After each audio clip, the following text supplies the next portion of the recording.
caiu uma nova bomba no colo de Moraes que colocou ele entre a cruz e a espada. Bora então direto ao primeiro ponto com essa coluna aqui que saiu na Malu Gaspar, no jornal O Globo. Oposição vê Alexandre de Moraes entre a cruz e a espada na crise do IOF. É o seguinte, gente. O PSOL entrou primeiro com uma ação no Supremo Tribunal Federal contra a derrubada pelo Congresso da alta do IOF que foi o governo que fez. O governo aumentou o imposto, aí o Congresso foi lá e derrubou. E essa foi a maior derrota do governo Lula nesses 2 anos e 7 meses de Lula 3. Foi uma verdadeira humilhação. Aí depois da ação do PSOL para tentar derrubar o veto do Congresso ao aumento do IOF, Lula decidiu que a AGU também deveria entrar com uma ação no Supremo para derrubar a votação do Congresso. Mas é claro, né? O Lula fez isso depois dele consultar informalmente os ministros do STF, é claro, que disseram na imprensa que se Lula entrasse com a ação, ele ganharia no Supremo. Pra surpresa de absolutamente ninguém, né?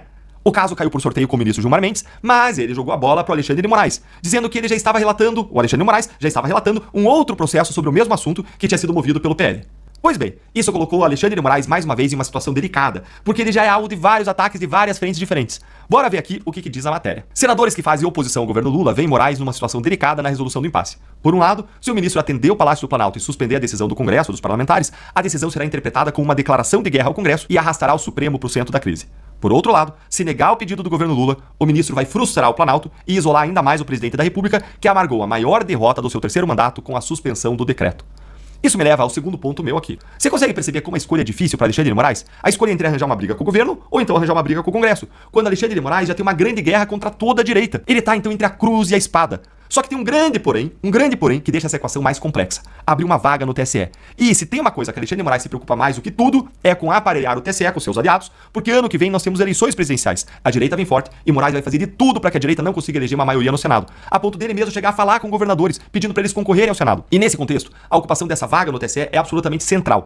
Até mesmo porque quem vai ser presidente do TSE nas eleições de 2026 vai ser o Nunes Marques e o vice vai ser o André Mendonça.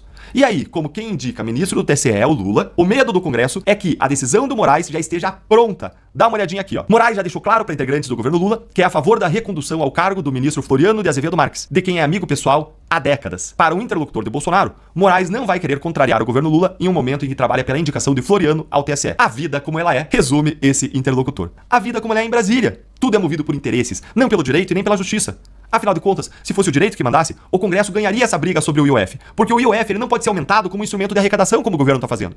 O IOF é um instrumento de política monetária. Se o governo quer aumentar impostos, ele precisa fazer isso via Congresso, aumentando impostos de verdade e com antecedência de 1 ano. Essa é uma garantia, gente, dos contribuintes. Esse tipo de garantia remonta até a Magna Carta, lá de 1215, que foi assinada pelo rei João na Inglaterra, que restringiu os poderes do rei para aumentar impostos sem o consentimento dos contribuintes, que aqui são representados pelo Congresso Nacional. Ou seja, não dá para o governo Lula sair aumentando imposto para fins arrecadatórios sem o consentimento do Congresso. É claro que o Congresso tem razão.